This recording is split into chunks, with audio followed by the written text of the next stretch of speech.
professor will give you battle ready to take your competition down. I hear the bell. Let's get to class.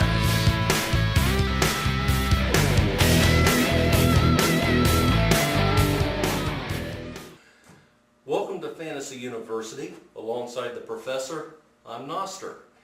And we're doing our first podcast here during the Memorial Day weekend.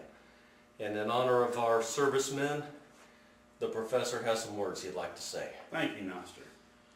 First off, I'd like to say this show is going to be dedicated to the men and women who serve our country, who have served our country, and who have gave the ultimate sacrifice with their lives. This show is dedicated to you. Thank you, Professor. I totally agree. Now, what we're going to be doing in these shows is to prepare you for your fantasy football draft. And I know you want us to talk about all the players out there and give you good evaluations of them, and we will do that. But before you get into the players of the NFL, you have to know what kind of player you're going to be. And to do that, you have to know the rules of the game. And so to go over some of the rules of your game and what to look for, the professor has some thoughts on that subject. Yes, I do. Thank you.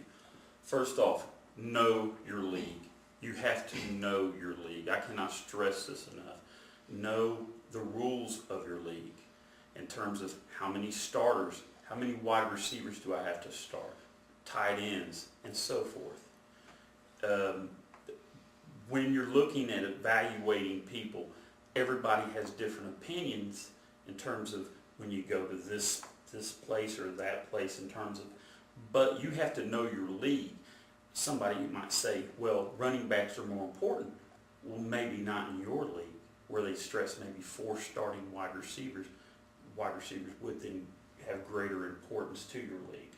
Absolutely. And know how many points you get for yardage, for touchdowns, touchdown passes, and a very important thing I learned last year, I got in a league that had negative points.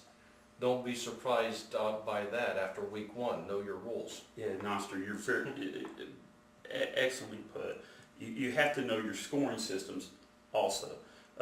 Every league is different. There's very seldom will you find 2 leagues that are exactly like anymore. It used to back 20 years ago when they touchdowns and that was it, no problem. But now there's so many sophisticated scoring methods that you really have to know what you're getting into when you get into a league. Yeah, and the thing is, whatever your rules are, don't complain about them being fair or unfair because they're fair for one reason. Everybody has to play by the same rules. It's just those have an advantage who know the rules of their league. That's a very good point, And also know what type of league you're in, whether you're talking about a keeper dynasty league or just a single season. A guy that might not be highly regarded for just that year, per se a rookie, might not go as high or be as valued in a single season league, but if you get to keep them for 2, 3, 4 years, it might be a lot more value there. So you know what kind of league you're in also. And especially know that different things to look for at different positions, like different positions have different lifespans in football. Wide receivers and quarterbacks tend to be around a lot longer than your stud running backs. So know the difference whether you're running back. And here's one thing a lot of leagues are getting into. And I was in a league last year that shifted to something like this because a lot of teams are starting to split their backfield carries. So the rules are beginning to change in that favor. Instead of getting bonus points for 100 yards, they started giving bonus points for 50 yards, then every 50 yards after that. That way a number 2 running back who's getting some of the carries can have fantasy value. You need to know these things. Yeah, that's very true. And of those running backs that are the primary and do not split time, those running backs become even more valuable in fantasy football nowadays. And plus, knowing how your draft works. There's different types of drafts. One of the first things I'd want to say is, don't worry about trying to fake out your competition, because you might think you're being sly or clever. You're going in talking about all the New England Patriots, but you hate the New England Patriots and you're just trying to trick other people into taking them. That type of stuff really doesn't work. It sounds good in theory, but it's really not out there. And so know that just go in with your game plan. Is you're going to be a straight draft that drafts 1 through 10, 10 through 1, and keeps snaking like that. Or I was in a league one time where you would snake 1 through 10, 10 through 1, then you would repick numbers every 2 rounds.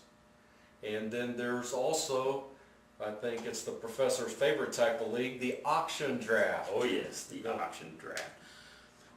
Guys, I cannot stress enough, if you really want Drew Brees, and you know another guy really wants Drew Brees, please do not overbid for some players, because one injury can destroy you if you sunk all your money into one player. He's saying that because I overbid on Drew Brees last year in the auction league. But hey, Drew Brees though, he had an awesome year last year. Live and learn. But still, it's a team, not just one player. So yeah, let that other guy pay, and be careful in these auction leagues. I've been burned many a time by thinking my opponent, he'll pay that extra. I'm going to take his money down. Then he says, that's enough. And I'm stuck with a player I really didn't want. Only bid on people that if you get stuck with them, you don't care. Because I've been stuck with people, occasionally, not often, that I really didn't like. And I was just trying to run the bidding up. So listen to someone who has been there and done that, please. And be careful on this. Most important thing on draft day, go in with the strategy. Whatever it is, stick with it. Don't let those around you sway you and get you off your game plan. Because if you start with one strategy and switch in midstream, you're not going to have a successful team. So stick with your strategy. And we thank you for being here in this podcast. I'm NOSTER. He's the professor. Just one moment before we end. I just wanted to say, I don't agree wholeheartedly. You have to go in with multiple, because if you go in with one single game plan, I got to have these guys or certain guys. Once they're taken, you'll be totally disarray. Get a feel for your draft as it goes, and you're going to have to make on-the-fly decisions sometimes. 2 different points of view. That's why we're here. 2 different people. Hey, you might see us having 3 different opinions sometimes. So stay tuned for the podcast. He's a professor. I'm NOSTER. We're coming back at you here in a few minutes. Your closing line. Have a good day, but a better tomorrow.